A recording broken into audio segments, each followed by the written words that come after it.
Barbe bleue, première partie, Charles Perrault, 1697. Il était une fois un homme qui avait de belles maisons à la ville et à la campagne, de la vaisselle d'or et d'argent, des beaux meubles et des carrosses tout dorés. Mais par malheur, cet homme a la barbe bleue. Cela le rend si laid et si terrible que toutes les femmes s'enfuient devant lui. Une de ses voisines a 2 filles très belles. Barbe bleue en demande une en mariage et lui laisse le choix de celle qu'elle voudrait lui donner. Les jeunes filles ne veulent pas l'épouser à cause de sa barbe bleue.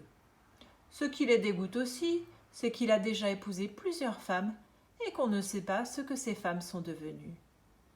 La barbe bleue, pour faire connaissance, les emmène avec leur mère à une de ces maisons de campagne, où ils restent 8 jours. Ils se promènent, font des parties de chasse et de pêche. Ils dansent et font de grands repas.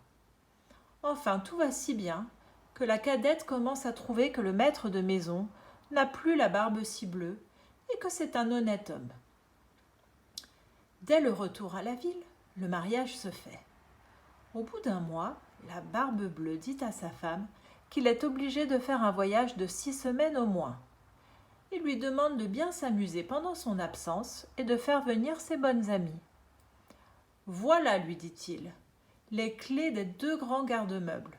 Voilà celle de la vaisselle d'or et d'argent, qui ne sert pas tous les jours. Voilà celle de mes coffres-forts, où sont mon or et mon argent. Et voilà le passe-partout de tous les appartements. Pour cette petite clé-ci, c'est la clé du cabinet au bout de la grande galerie de l'appartement bas. Ouvrez tout, allez partout, mais pour ce petit cabinet, je vous défends d'y entrer. Et je le vous défends de telle sorte que s'il vous arrive de l'ouvrir, je serai en colère. » Elle promet d'observer exactement tout ce qui venait de lui être ordonné. Et lui, après l'avoir embrassée, monte dans son carrosse et part pour son voyage.